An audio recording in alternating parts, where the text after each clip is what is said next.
اللهم صل علی محمد وعلی محمد۔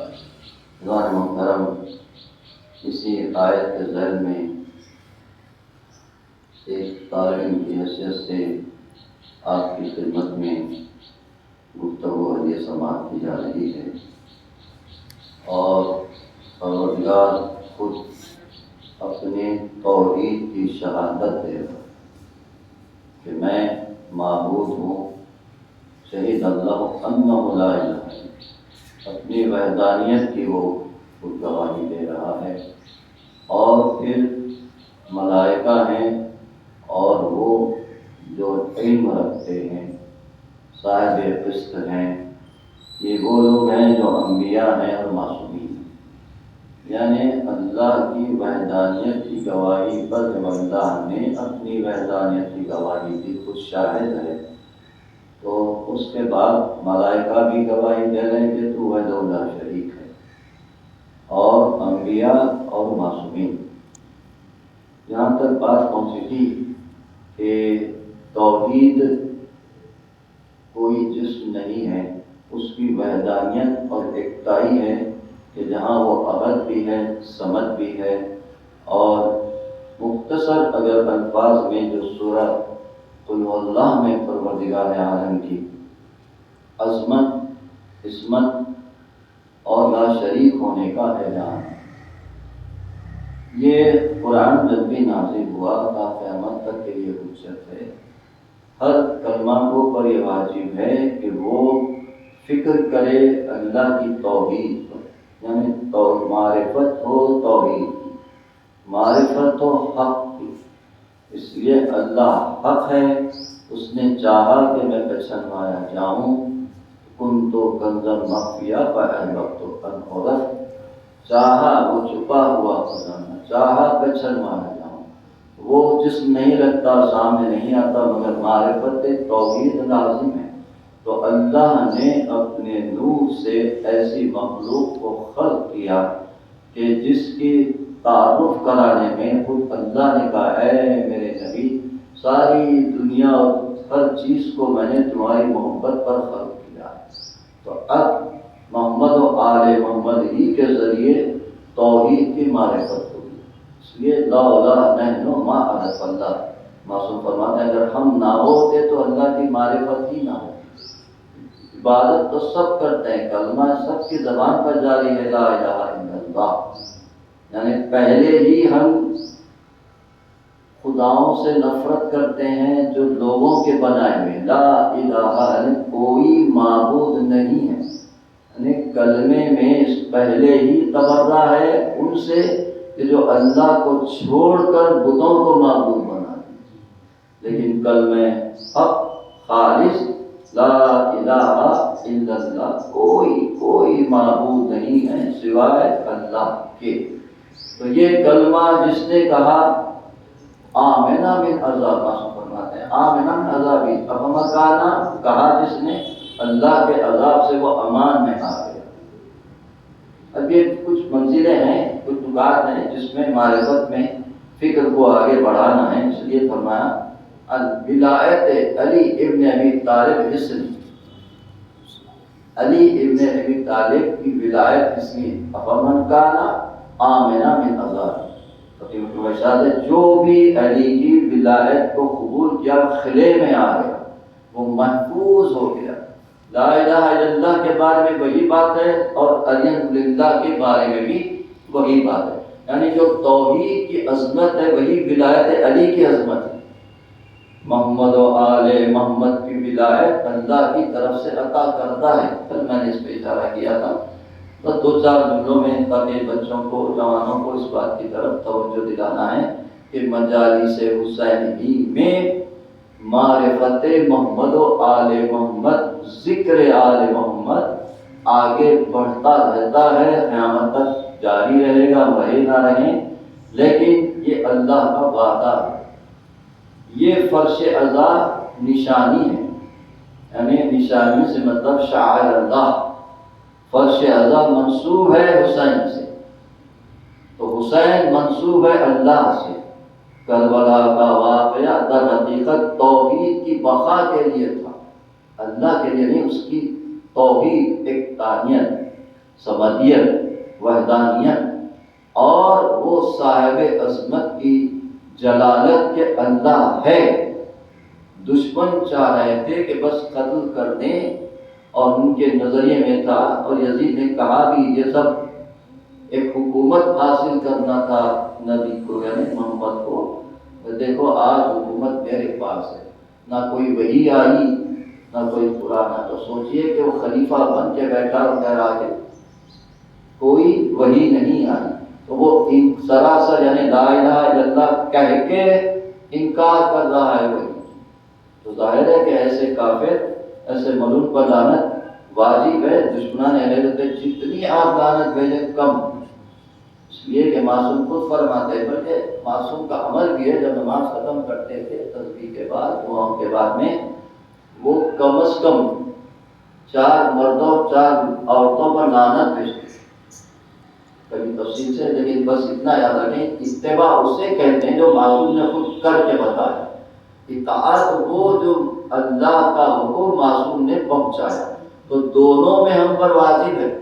صاحب عقل شعور رکھنے والا ایک بچہ جب بالغ ہو جاتا ہے تو ظاہر ہے کہ اس کو حلال حرام کی تمیز بھی ہونی چاہیے، مگر پہلا مدرسہ ماں کی گود ہے، پہلا مدرسہ ماں باپ ہے، وہ کہ آہستہ آہستہ ان کی عمر کے لحاظ سے وہ محبت اہل بیت کا ادب سکھاتے ہیں۔ معصوم فرماتے ہیں اور دیکھو اولاد اپنی اولاد کو محبت علی کا ادب سکھاؤ، سمجھاؤ کہ محمد و آل محمد کون ہے، کہ وسیلہ ہے، یہی نشانیاں ہیں جو فرش ادا بھی ہے، زر مبارک بھی، علم بھی ہے، اس لیے ہم اس کا احترام کرتے ہیں، چومتے ہیں کہ یہ حسین سے منسوب ہے۔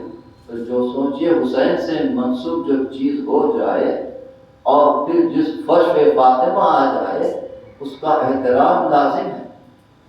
اور پھر یہ علم مبارک ایسا نہیں ہے کہ منسوب کر دیا حضرت علی اکبر کا علم نام سے، حضرت عباس کا علم، یہ سب نشانیاں ہیں اور اسی لیے ہم احترام کرتے ہیں۔ آج دنیا قانونی حساب سے اگر کسی ملک کا پرچم ہے تو اس کی بے حرمتی نہیں چاہتا، اسی لیے وہ لوگ کہ جو دین سے دور ہیں، صرف کلمہ ہے زبان پر، وہ کیا جانے کہ علم کیا ہے، ذری کیا ہے۔ یہاں پر آگے جو لوگوں کی مناجاتیں پوری ہے پھر وسیلے سے، وسیلہ آل محمد کا، کبھی انشاءاللہ وسیلے پہ مختصر وقت میں مشکل ہوتا بیان کو کرنا، لیکن سمجھتے بس اتنا کہوں گا، تو صبح شام اٹھتے بیٹھتے خدا کی توحید کا اقرار عقیدت دل میں ہو، اور اپنے عمل میں، اپنی زندگی میں، دوست احباب کے ساتھ ہو، آپ کسی مجلس میں بیٹھے ہو یا کہیں آفس میں کام کا سنا ہے، مگر توحید آپ سے جدا نہیں ہے، یعنی یہ نیت ہے کہ جب ہم نے کلمہ پڑھ لیا ہے تو اب اللہ کی توحید ہمارے قلب میں آشکار ہو جائے کہ ہے، یعنی دیکھ کر اندازہ لگایا جائے کہ یہ موحد ہے، اللہ کی توحید کا ماننے والا ہے، جبکہ وہ حرام سے بھی اجتناب کر رہا ہے اور نیکیوں پر عمل بھی ہو رہا ہے۔ ظاہر ہے کہ اب تاریخ کے لحاظ سے جو بھی مسائل کا ذکر ہوتا ہے یہی ہے کہ حسین نے مدینہ چھوڑا اور کعبے میں بھی امان نہ ملی، اور پھر چلے آپ نے 8 ذوالحجہ کو حج کو عمرے میں تبدیل کیا۔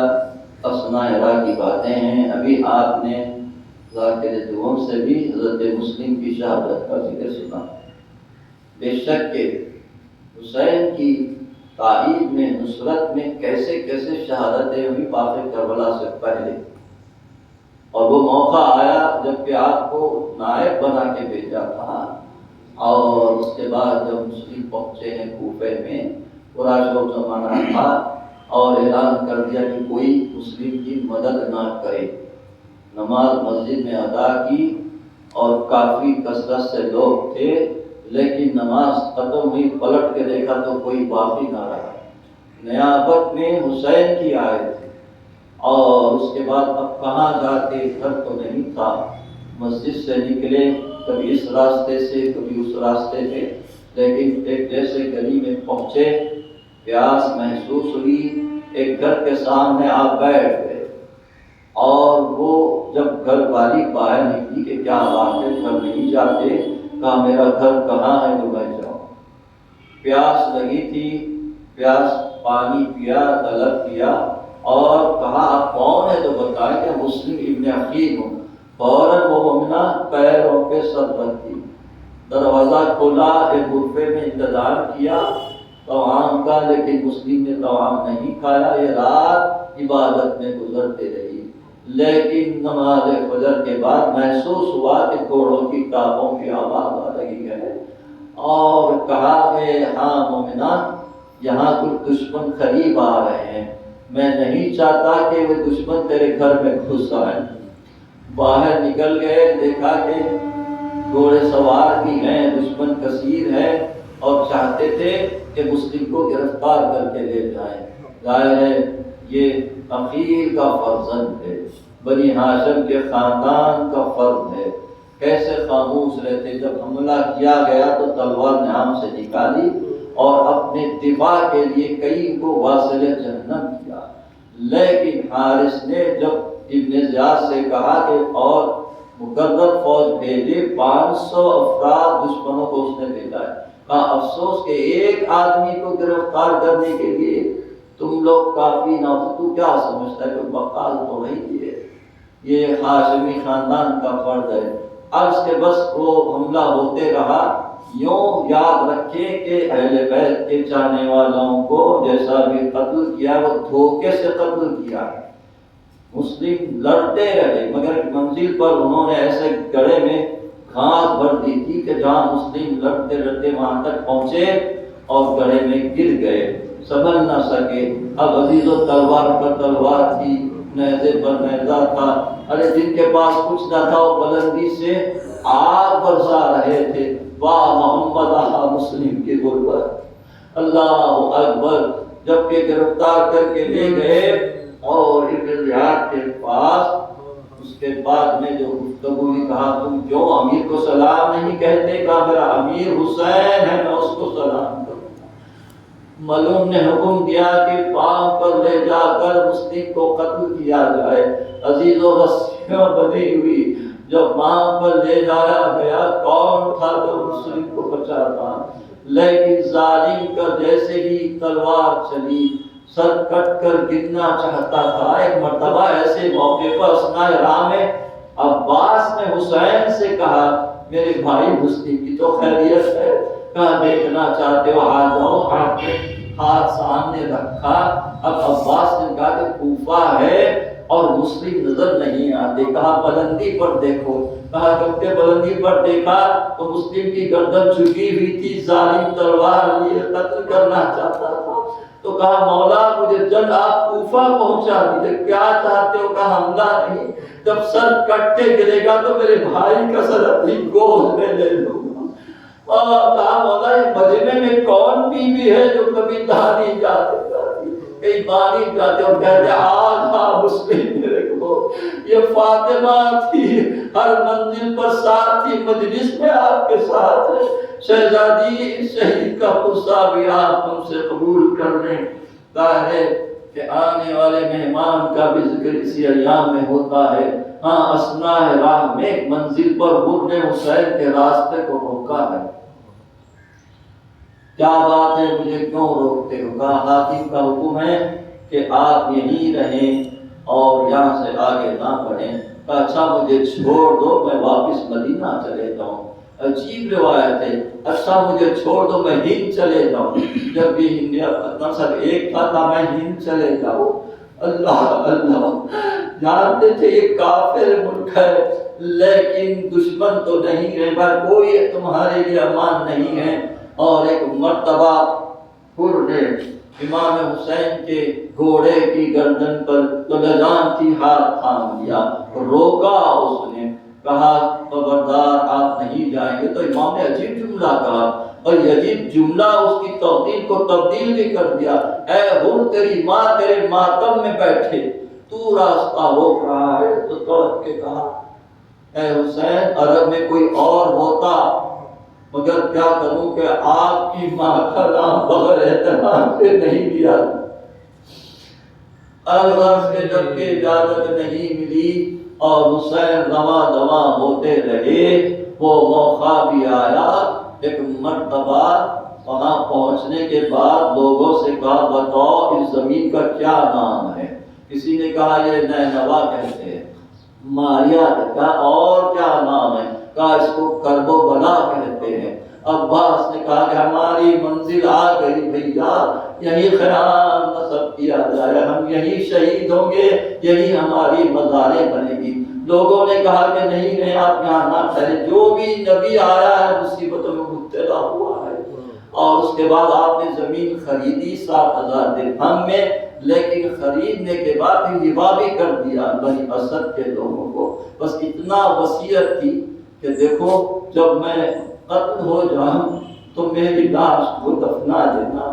کبھی عورتوں سے کہا کہ اگر تمہارے مرد دور ہو جائیں تو تم انہیں غیرت دلانا، لیکن عظیم غربت ہے میرے مولا کی۔ چھوٹے چھوٹے بچوں سے کہا ارے تم کھیلتے کھیلتے ایک مٹھی خاک ہماری لاش پر ڈال دینا۔ اللہ اللہ۔ جبکہ پوچھا زینب نے بھیا آپ نے زمین تو خریدی ہے، کس کے نام پر تبادلہ لکھا گیا؟ میری خواہش ہے کہ علی اکبر کے نام پر تبادلہ لکھا گیا۔ زینب کی تمنا، آپ علی اکبر کے نام کے عاشق خانے میں بیٹھے شہزادی یہ غلاموں کا غصہ قبول کرنے، لیکن وہ منزل آئی کہ ایک مرتبہ وہ بے چین تھا، شب عاشور تڑپ رہا تھا۔ بھائی نے دیکھا کہ کیا بات ہے، اور اس کے بعد بیٹے نے پوچھا بہت بے چین ہے بابا کیا بات ہے؟ کہا تم یہ آوازیں سن رہے ہو کہ خیموں سے التش کی آوازیں بلند؟ ارے میں نے ہی کا راستہ روکا تھا، اب میں خدمت امام میں جاؤں گا تو بھائی بھی ساتھ چلا اور غلام بھی ساتھ چلا، بیٹا بھی ساتھ چلا، اور اس مرتبہ جیسے وہ آتے ہیں دیکھا میرے مولا نے عباس سے کہا عباس مہمان آ رہا ہے استقبال۔ علی اکبر بھی چلے، لیکن جب وہ قریب پہنچے تو بس اتنا کہا کہ ہتھیار نکال دو، اور اس کے بعد دور پہنچے۔ ایک مرتبہ چاہا کہ حسین کے قدموں پر سر رکھ دیں، حسین نے بازوں سے اس خود کو اٹھایا، گلے سے لگا، آئے ہو تیری ماں نے کیا خوب تیرا نام رکھا ہے، ہاں تو آزاد ہے دنیا بھی، میں مولا میں سب سے پہلے آپ پر قربان ہوں گا۔ اور جب دیکھا کہ باپ قربان ہونا چاہتا ہے، بیٹا آگے بڑھا، رجس پڑھ کر خوب جنگ کی، اور اس موقع پر جبکہ بیٹے کی لاش کے قریب گھر پہنچنا چاہتے تھے، مگر عجیب منظر دیکھا، گھر کے پہنچنے سے پہلے حسین وہاں موجود، یعنی نہیں چاہے کیسے ممکن ہے کہ جوان بیٹے کا دم باپ